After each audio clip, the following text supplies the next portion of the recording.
All right, diving right in today. The big idea, the one we're really going to unpack, it's pretty simple. No feedback, no growth. And I think anyone who's serious about getting better, about mastering a skill, they know this deep down. Yeah, for sure. And what we've got lined up for you today, it's really going to help you put that idea into practice.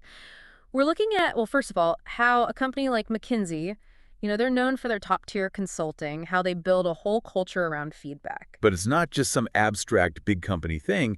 We've also got the insights from a leader at Concur, someone who actually took these ideas and built a whole feedback system that really worked. So yeah, what you're going to get out of this deep dive, it's not just theory, okay? It's like a cheat sheet. The key takeaways on feedback, how to make it work for you. We'll cover why it's so important, we'll really get into that. We'll break down the different types because it's not just about criticism, right? There's the positive stuff too. Yeah. And knowing how to actually use it well. And then, we'll get real about why giving feedback can be so tricky sometimes, especially our sources highlight Japan, right? They've got this whole high context culture. It can make things a little delicate.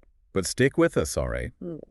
Because by the end of this, you'll have the tools, the practical strategies to give feedback that actually helps people grow and to get better yourself when you're on the receiving end. Whether you're, working on your own thing or trying to lead a whole team, these principles, they matter. Okay, so jumping right in, one thing that just jumps out from both these sources, it's how strongly they believe in feedback. I mean, they see it as this basic communication tool that's, well, it's not optional. The author, who's been at McKinsey, who's been at Concur, they're saying without it, you're basically stuck. And here's the thing, right? Yeah. Everyone talks about feedback these days, like it's everywhere, it's a buzzword. But have you noticed how people often don't really seem to get what it actually means? Like how to do it right? Yeah. It's easy to say the word, but putting it into practice, that's where it gets tricky. And especially, like our sources point out, when you're dealing with a culture like Japan's, it's what they call high context, right? So much is communicated without actually saying it directly. Yeah, you got to read between the lines, pick up on all these unspoken cues, and to just come out and directly criticize someone, well, that can be seen as really disruptive, like you're breaking the harmony. So think about it. Have you ever been in a situation where you felt like people were, beating around the bush, not really saying what they meant? Maybe it was a cultural thing, maybe not. But that dynamic, it can really get in the way of clear feedback. Definitely. But the argument here, and it's a strong one, is that the world we're living in now, this digital, fast-changing business world, you can't just stand still. Skills, they get outdated so fast. So you need feedback, not just to fix mistakes, but to keep getting better, keep learning, keep adapting. It's like a constant upgrade process. And that's where the different types of feedback come in. You've got gap feedback. That's where you're looking at what needs to be improved. But equally important is that positive side, the praise, the encouragement. Oh, and don't forget coachability, Yeah. right? That's your own ability to actually hear the feedback, take it on board, and use it to grow. So it's not just about giving it, it's about being open to receiving it too. And this is where our deep dive gets really interesting, I think. The author, they talk about this aha moment. Early on in their career at McKinsey, they'd come from SAP Japan, had tons of experience, really successful. But they get to McKinsey, and one of their colleagues, someone younger, just a couple of years out of school, takes them aside. And what happens? This younger colleague, they basically say, look, experience is great, but here at McKinsey, we really put a premium on facts, on logic, on building our arguments that way. It wasn't about dismissing the author's experience, but it was adding this crucial element. And think about the context, right? This author, they were working on this IT strategy project. They'd seen similar stuff before, so their experience was pushing them towards certain solutions. But the colleague, they pointed out that McKinsey's recommendations, they weren't just for the clients to think about internally. They often ended up being used to explain things to shareholders, to all these important external stakeholders. So experience was good, but to really make those arguments convincing, to have that credibility, you needed solid data, clear logic. It was a light bulb moment for the author, right? They realized they'd been missing a crucial piece of the puzzle. But what's really cool is how they took the feedback. It wasn't like this attack on their ego or anything. It was seen as genuine help, as someone wanting them to succeed. And that speaks volumes about the culture at McKinsey, doesn't it? It wasn't just about this one interaction, this feedback thing. It was woven into everything they did. From the top dogs, the directors, all the way down to the newbies, the business analysts, there was this shared understanding that everyone could grow. Everyone needed feedback. And they made it normal. right? Like Right. people would just openly share their observations, ask for feedback on presentations, stuff that in other companies might feel kind of scary, you know? And the reasoning behind this, it makes sense. McKinsey, their whole thing is delivering value to clients, right? And to do that really well, every single consultant, they need to be at the top of their game, constantly learning, constantly improving. So giving feedback, it wasn't just a nice to have, it was almost like a duty. If you saw something that could be better and you didn't say anything, well, you were almost doing everyone a disservice. The team, the client, everyone. It's pretty powerful when you think about it that way. So the author, having seen this firsthand at McKinsey, they took it with them to Concur. Right. To their work in Japan. And their goal wasn't just to advise about feedback, it was to actually build that same kind of culture within the company. And they had some serious success too. Concur, they grew a lot, got adopted by these huge Japanese companies. It was a big deal. But it wasn't all smooth sailing, you know? They had some bumps along the way, like the organizational structure wasn't developing as fast as it needed to, and the hiring practices, maybe they were a little bit, I don't know, superficial at first. But then things shifted. They started focusing really heavily on what they called maximizing human capital competitiveness, and then also on, let me get this right, improving company work value. Basically, how to make the work they were doing even more valuable, more impactful. And the proof's in the pudding, right? Yeah. Concur. They consistently ranked as one of the best companies to work for in Japan. That's according to, the Great Place to Work Institute. They do these big surveys. Yeah, and not just once. They had a whole string of wins in the medium-sized company category. And they even got special recognition for how well they supported women and younger employees. That tells you something, right? That's not just luck, that's culture. Totally. And it all goes back to this idea of mutual improvement culture. Imagine a workplace where everyone's pushing each other to get better, everyone's learning from each other. That's what they were going for. And feedback, well, that's the fuel. That's what makes it all run. Now, if you think back, the author started their career back in 1993, right? Japan back then, it was a different world. The word feedback, it just wasn't really a thing in business. Yeah, managers, they might give you guidance or maybe just yell at you if you messed up. But this whole idea of a back and forth conversation focused on growth for both people involved, that was pretty rare. And today, the word's everywhere, but like we were saying earlier, it's often misused. People slap the label feedback onto something that's really just top-down instructions from the boss. That's not what we're talking about here. The author, they're really clear about this. They define feedback as a two-way street. You're highlighting strengths, you're pointing out areas for improvement, but it's all about helping each other grow. And this isn't just for managers and employees, it's for everyone at every level of the organization. And here's where that cultural context comes back in, right? Japan, with its high context communication style, it can make things tricky. Our sources talk about Edward T. Hall's work. He's the guy who really broke down this high context, low context thing. And they even bring up these Japanese proverbs like, no need to say it all, or let me see, understand 10 by hearing 1. It's all about reading between the lines, getting the meaning without being super direct. It's the opposite of US, right? Where they're all about saying what you mean, being straightforward. Yeah. So you can see how in Japan, even giving positive feedback, it can feel kind of awkward, like you're maybe being too forward. So here's a question for you to think about. Have you ever been in a situation, maybe at work, maybe somewhere else, where you knew you should give someone feedback, but you hesitated? Maybe because of the culture, maybe because you were worried about how they'd react, That's a real thing, and it can hold everyone back. Absolutely. And then you get people who use the word feedback, but what they're really doing is just criticizing, just putting someone down, like all those why didn't you questions disguised as feedback. That's not what we're about here. Real feedback, it comes from a good place. You genuinely want to see the other person grow, to help them develop their skills. It's not about power or control. It's about helping them be their best. When you look at the big picture, it all makes sense. The world's changing so fast, companies have to be adaptable, they have to be constantly learning. And how do they do that? Well, by making sure their people are constantly learning too. And that's where feedback comes in. It's like this secret weapon for both individual growth and for the whole organization to stay competitive. It's like this shift, right? Back in the day when Japan's economy was booming, it was all about hitting those big organizational targets. But now it's different. Our sources call it the individualization era, where the company's success, it's tied to how well each individual person is doing, how much they're developing. And feedback, well, that's the key to unlocking that individual potential. So how do you actually put this into practice? Well, our sources break it down by the different roles you might have in a company.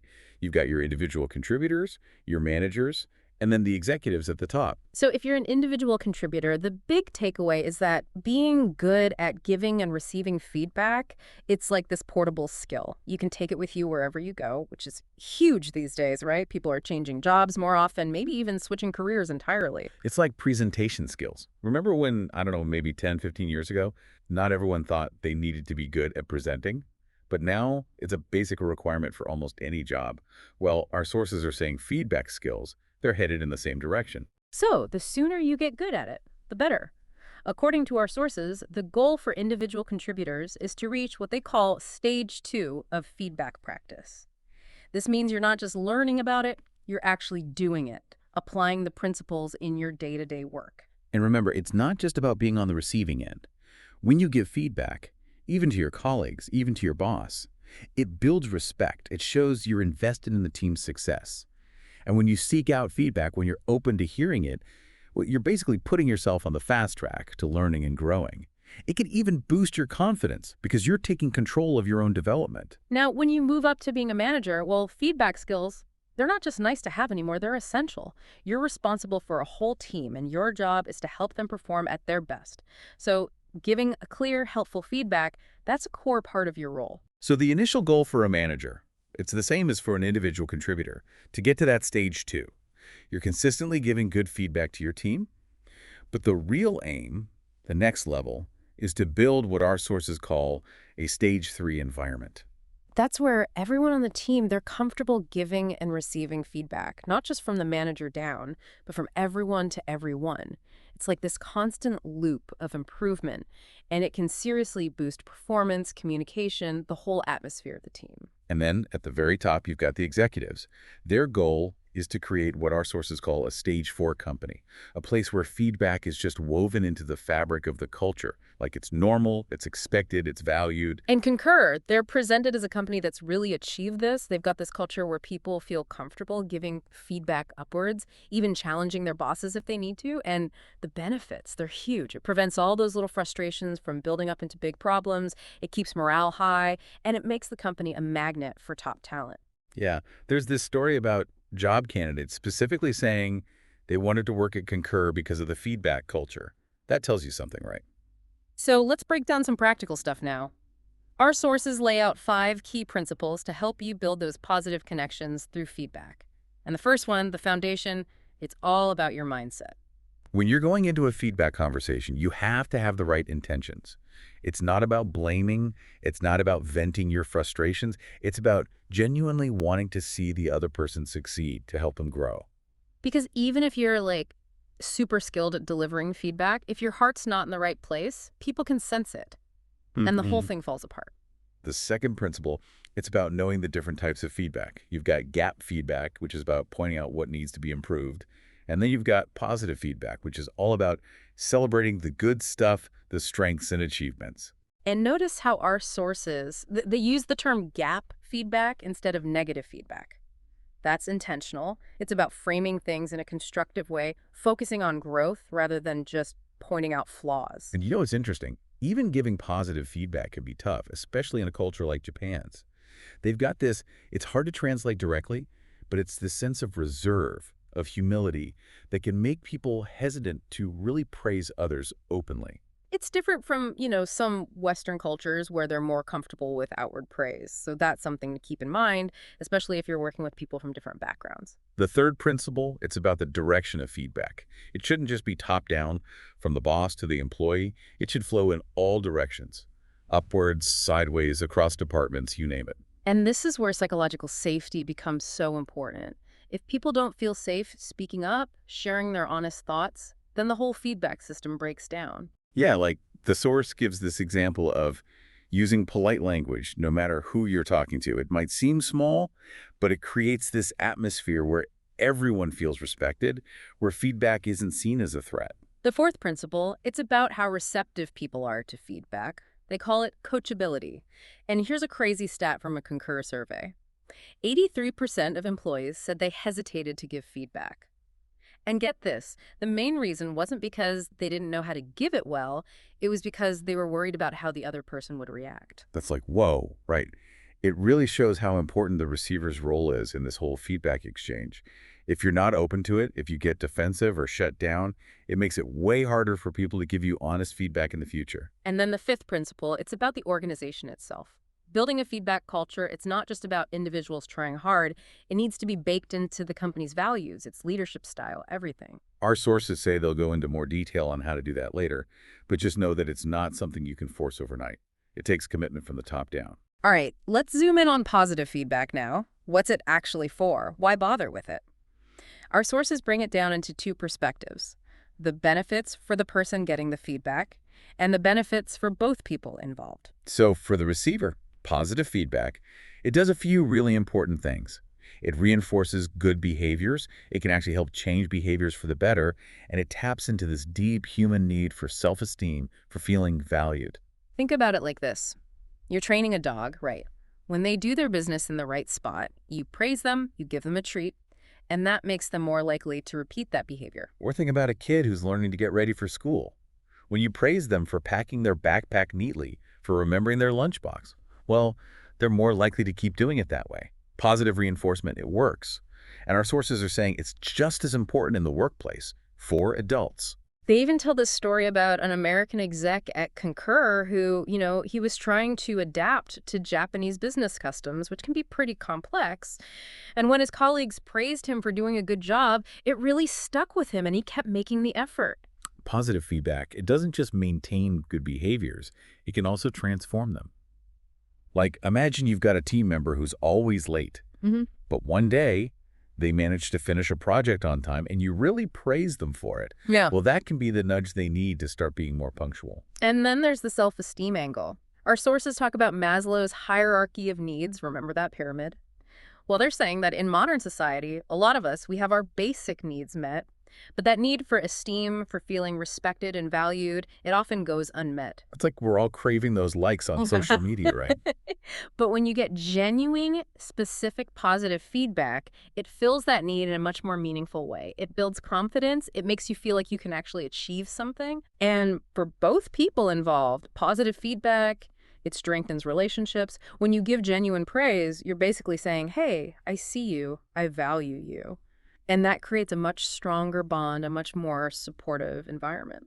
It also increases psychological safety, especially for people who maybe aren't as confident, who are newer to the team. They feel more comfortable speaking up, taking risks, because they know they're not just going to be criticized for every little mistake. There's this cool concept in our sources called feedback density. The idea is that when positive feedback is given frequently, it creates this atmosphere where feedback is just the normal part of how you interact.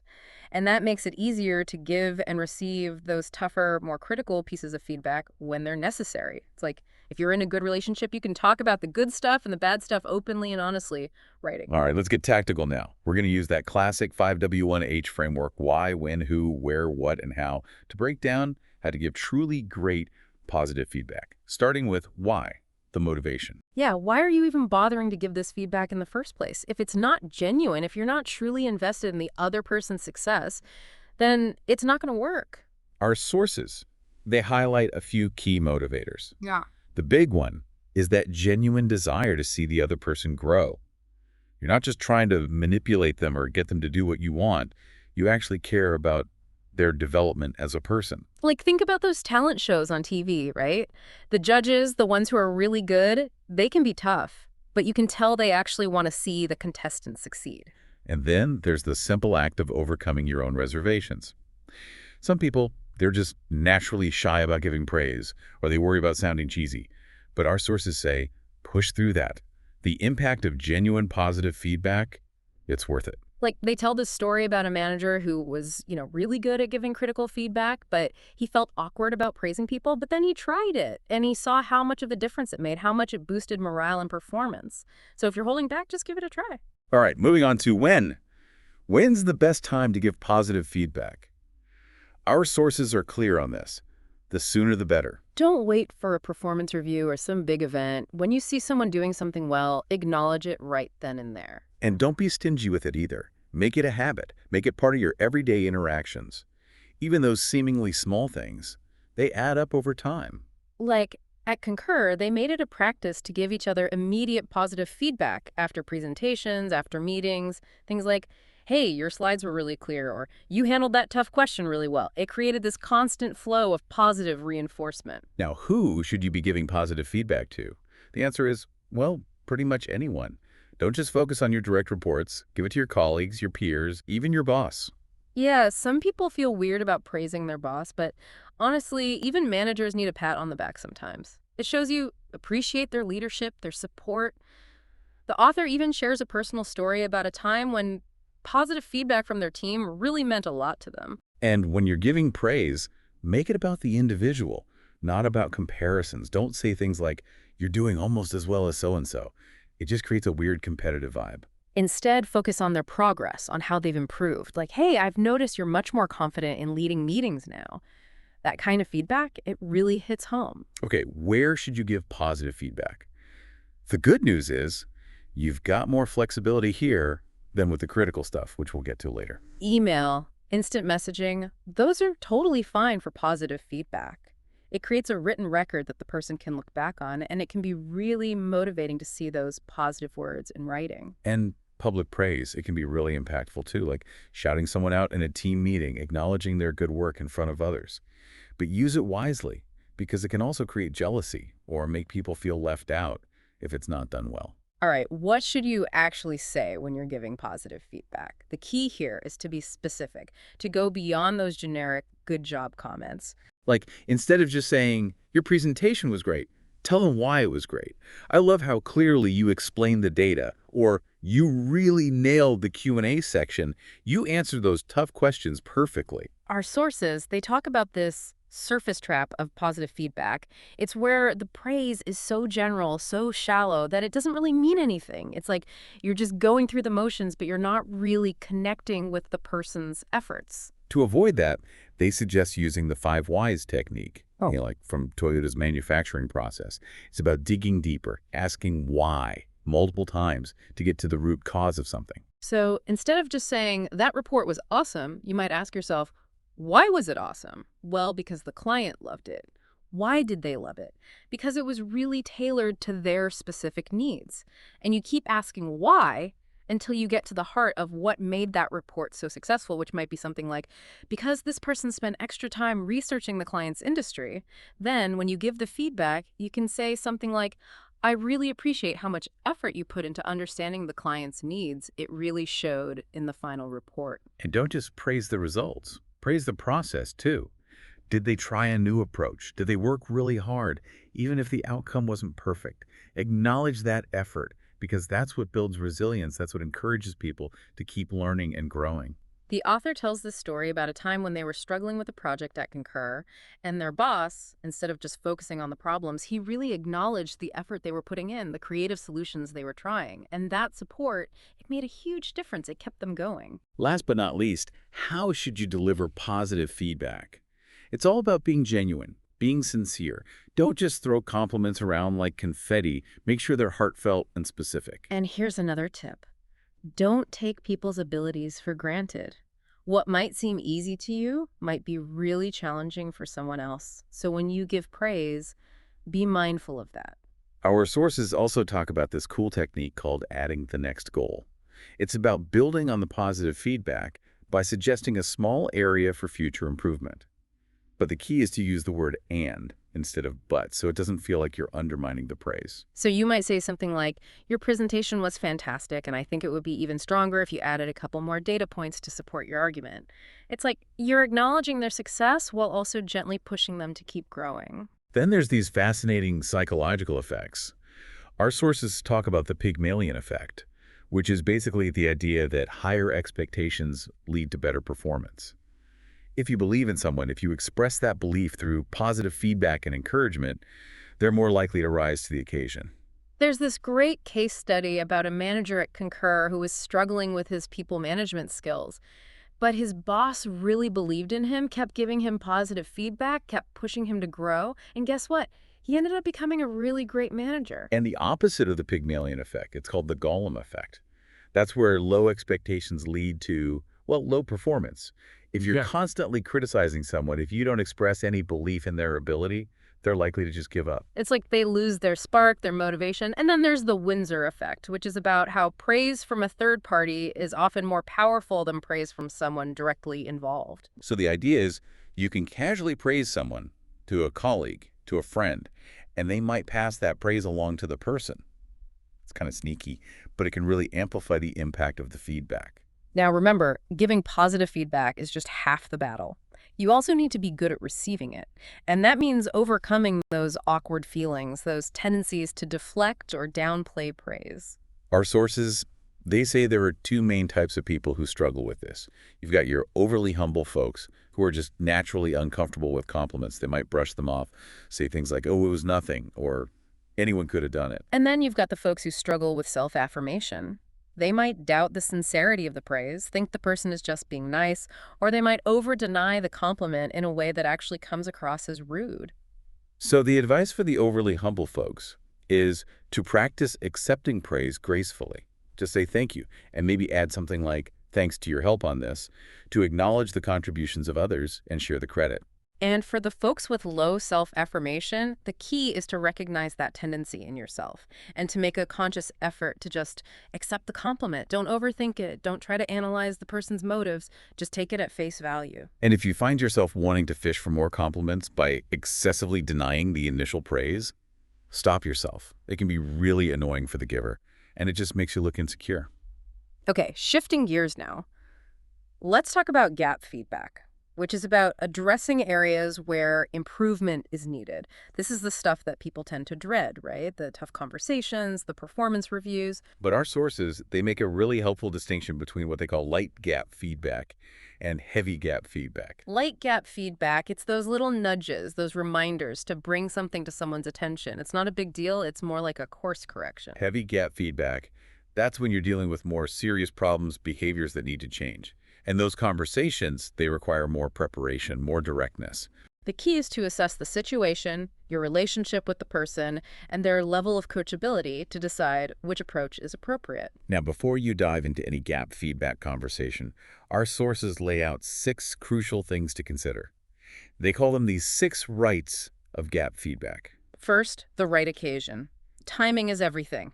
Look for those moments after a significant event, whether it's a success or failure, because people are usually more open to reflection then. Second, the right environment.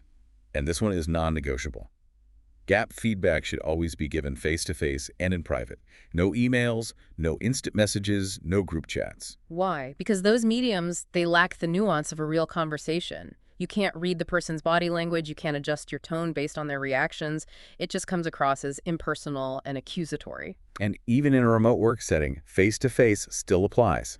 Turn on your video camera. Make it a real conversation. And whatever you do, don't give gap feedback in front of other people. It's humiliating for the receiver, and it just creates a toxic environment. Third, the right tone. Even if you're feeling frustrated, keep your cool. Use a calm, respectful tone of voice. Remember, you're both adults and you're trying to have a productive conversation. Fourth, the right atmosphere. This is where that feedback density we talked about earlier comes in.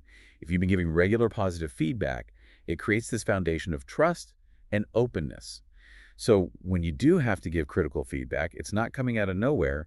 It's part of an ongoing dialogue. Fifth, the right relationship.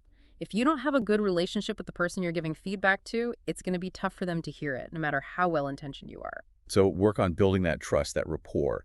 Our sources even suggest explicitly stating, look, I'm on your team, I want to see you succeed, and that's why I'm telling you this.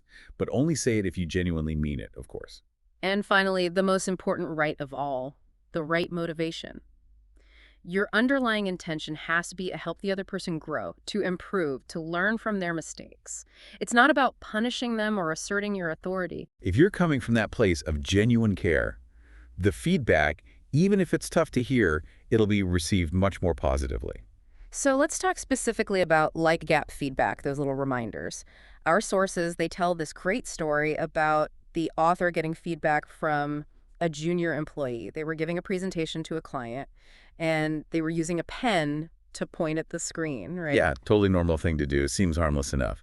But this junior employee, they pull the author aside afterwards and say, hey, I think it would look more professional if you used a laser pointer instead of the pen. And the author, they admit they were initially kind of taken aback, like, why is this junior person telling me what to do?